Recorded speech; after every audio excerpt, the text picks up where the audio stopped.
Contra a regra, colocar duas cadeiras, porque deu canseira. Deu canseira dançar com o molejo. Tudo bem, doutora Lidiane? Você também dançou com o molejo ou não? Não é minha praia. Mas não era a minha, até começar. Mas eu tava lá gostando, curtindo. Aí, ó, já chegou uma sua, do Ivo. Vamos por outra aqui. Que aí a gente conversa sentadinhas, porque nós vamos conversar sobre problemas de condomínio. Ivo, muito obrigada, meu querido. Obrigada. Obrigada, Luciano. Por favor, doutora. Quem não tem problemas de condomínio, não é mesmo? Todo mundo, né? Os mais comuns você já falou, que é vazamento, cachorro, música, vaga de garagem. Os clássicos. São aqueles de sempre, que em todo condomínio tem. Se não teve, um dia vai ter.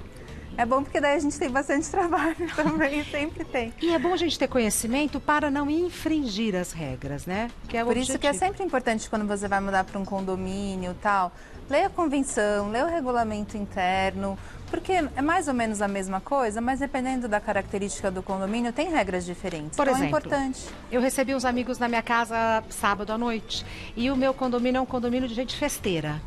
E já era tarde da noite, todo mundo rindo, conversando. E uma pessoa que estava no meu apartamento falou, nossa, mas não dá multa?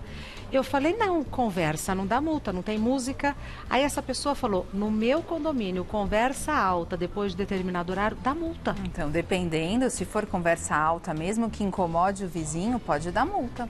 Não precisa ser necessariamente a música, porque às vezes o pessoal desliga a música e começa a conversar mais baixinho. Mas se a conversa tá empolgada, é alta e tal, e tem vizinho que até fala, não, tudo bem, eu entendo, hoje, né, eles estão comemorando, tem festa, e não tá nem aí, liga um som mais alto, vai...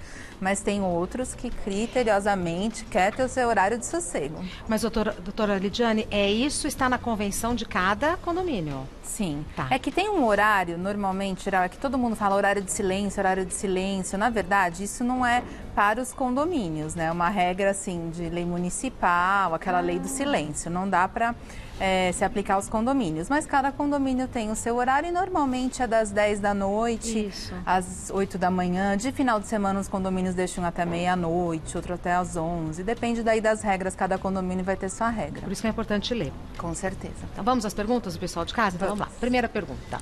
Edna, no prédio que eu moro, mesmo após a dedetização, vemos aparecer muitas baratas. Depois de uma análise de uma empresa de controle de pragas, foi constatado que as baratas estão vindo do meu vizinho de andar. O que podemos fazer? Então, complicado. Se foi constatado, Edna, tem que falar com a síndica, com o síndico, ele tem que tomar providências. Primeiro, como eu sempre falo, conversa com o morador.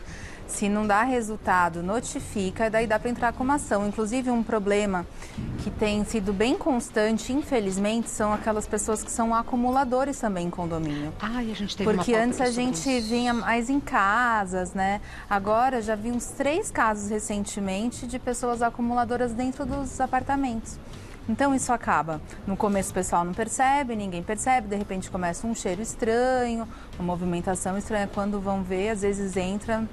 inacreditável que tem dentro dos apartamentos. Mesmo? Outro dia eu vi umas fotos que assim, eu fiquei enjoada só de ver. Então tem que tomar cuidado mesmo, tem que acabar logo com o problema. E é um problema delicado se for esse tipo de coisa, né? Porque a pessoa às vezes não está em sã consciência, tem alguns problemas, tem que falar com a família. Mas assim, nesse caso, já começa a conversa com a síndica, o síndico tem que tomar providências e daí, se for o caso, até entrar com uma ação judicial. Perfeito. Próxima pergunta, enviada pela Ana. Moro bem em frente à área de lazer do meu condomínio. Tem dias que o barulho é muito intenso a ponto de não conseguir ouvir a televisão. Já reclamei com o síndico, mas nada foi feito. O que eu posso fazer? Então, quando as pessoas compram um apartamento, que às vezes é andar baixo e é já voltado para a área de lazer, em tese a pessoa já está comprando assim, com esse risco. Ciente, né, de que pode passar por esse problema. Então, assim, se é um barulho normal, de pessoal brincando, jogando bolas, crianças no play, por mais que não consiga ouvir a TV, mas se é uma coisa normal, não tem muito o que fazer. A pessoa é que pode, quem sabe, colocar uma janela anti-ruído, alguma coisa assim. Agora... Então, da janela para dentro. Para dentro. Agora, se realmente... Porque às vezes eu já vi reclamação de, por exemplo, o pessoal tá jogando, mas o pessoal xinga, se ofende, palavrão, né? Então, assim, palavras de baixo calão, essas coisas, também o síndico pode tomar alguma providência, mas é questão também de educação, dos pais com os filhos, não? é complicado. Então, assim, acho que é mais fácil, se está dentro do horário normal, a pessoa acabar equipando lá, né, seu apartamento, do que outra coisa. Mas, mesmo nos horários permitidos, tem que ter um limite, tem que ter, daí vai depender do síndico, né, da sensibilidade, de talvez mandar uma correspondência, uma cartinha para todo mundo, conscientizando, mas é um assunto difícil e que realmente talvez seja mais fácil a pessoa, dentro da sua casa, tentar mesmo. Vai dar menos dor de cabeça por mais que dê despesa, né? Com certeza. Tá.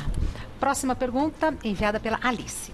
Na esquina onde eu moro, tem um restaurante bem movimentado à noite.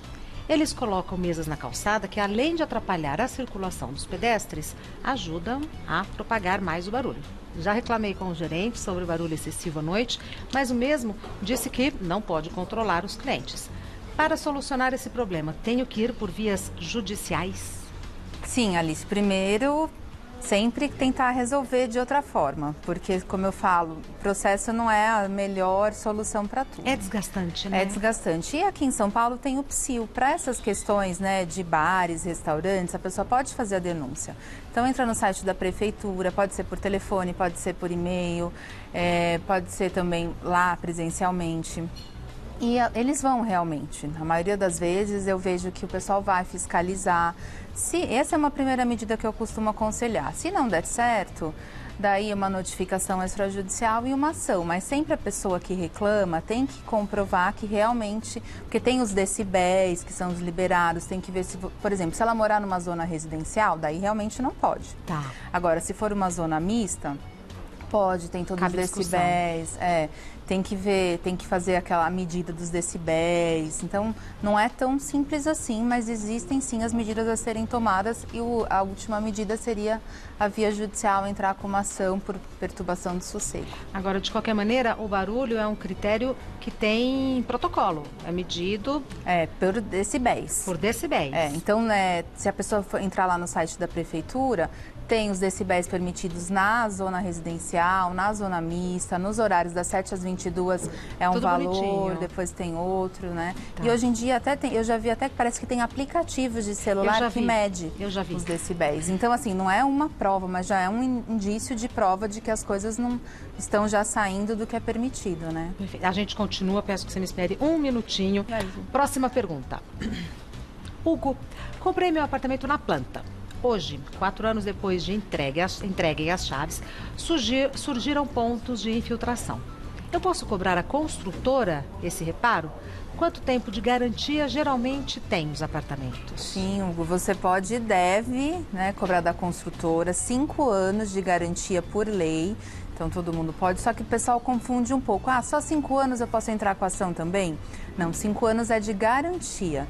Se a pessoa descobre que tem um vício que a gente chama, que é oculto, que ela não conseguiu ver antes, dentro desses 5 anos, ela pode sim entrar com uma ação até 10 anos depois, entendimentos até 20 anos depois, tá? Então, principalmente esses vícios ocultos, que são aqueles vícios que você não conseguiu ver, às vezes como uma infiltração. Então, infiltração é com o passar do tempo, né? Porque às vezes não dá para ver.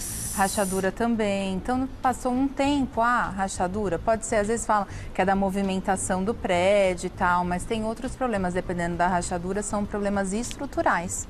Então, isso sim pode ser cobrado e pode entrar sim com uma ação. A garantia 5 anos e pelo menos 10 anos para entrar com uma ação. Doutora, problema estrutural é bom ir atrás antes que ocorra uma tragédia, né? Sim.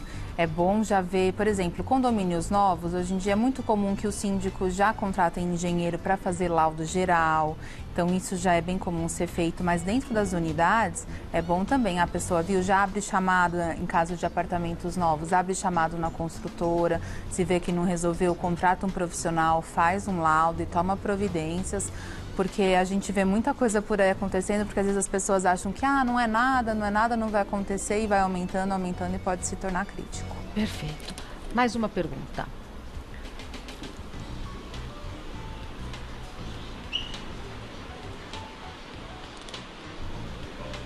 Selma, estou desempregada e comecei a vender marmitas. Pedi autorização para a síndica deixar eu distribuir panfletos no condomínio divulgando o meu trabalho, mas a síndica disse que é proibido. Ela pode realmente me proibir? Então, Selma, a síndica, ela pode proibir se tiver no regulamento interno, que são aquelas regrinhas que a gente falou, que a gente tem que ler.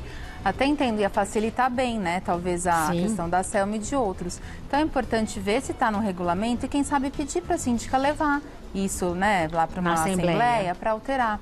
Eu vejo até muitos condomínios grandes fazendo algumas redes, né, sociais para divulgar o trabalho de um, de outro. Às vezes é interessante, às vezes seu vizinho, sei lá, é professor de inglês e você não sabe, está procurando um professor. Custa colaborar, né? Então tem vários condomínios que eu vejo fazendo grupos para divulgar o trabalho dos próprios condôminos. Acho que é interessante. Então, se é proibido, quem sabe conversar com a síndica, levar para a assembleia e quem sabe alterar isso, fazer isso de uma forma que possa ajudar todo mundo. Mas de qualquer maneira, se estiver no regulamento, proibido, sim, a princípio ela não pode mesmo liberar. A síndica tem que proibir, né? Uma questão que não pode ser dela. Mais uma. Sueli, por um descaso do condomínio, o meu apartamento sofreu danos estruturais. Cobrei os reparos da síndica e ela me disse que no momento não poderia fazer nada porque o prédio estava sem seguradora e sem caixa para fazer esse reparo. Nesse caso, como posso proceder para ter o reparo realizado? Então, Sueli, se é realmente por descaso do condomínio, a síndica não pode alegar, não tem caixa. Condomínio, como que funciona? Se você não tem um fundo de reserva que é usado para esse tipo de problema, o síndico tem que chamar uma assembleia, tem que convocar extraordinária e tem que fazer um rateio, né? Então, se é responsabilidade do condomínio, o condomínio tem que assumir e essa alegação não pode ser dada. Então, tem que ser chamado uma assembleia, um rateio extra. Infelizmente, o pessoal tem que ratear para pagar aí a Sueli os danos que foram acontecidos lá no condomínio dela, no apartamento dela. O reparo precisa ser feito. Se é responsabilidade do condomínio, sim, é obrigação. Se o condomínio não quiser fazer amigavelmente, ela pode entrar com uma ação e com certeza, se ela conseguir provar, ela vai ganhar. Perfeito. Acho que a gente continua. Dora, mudei para uma casa que tem uma árvore enorme na frente. De quem é a responsabilidade pela realização da poda? Eu ou a prefeitura? Isso e eu vou perguntar. Super importante. Então, eu não posso podar qualquer árvore? Não pode. Ninguém pode. Tem que avisar a subprefeitura da região, tem que informar, eles vão pedir endereço, localização, eles vão lá.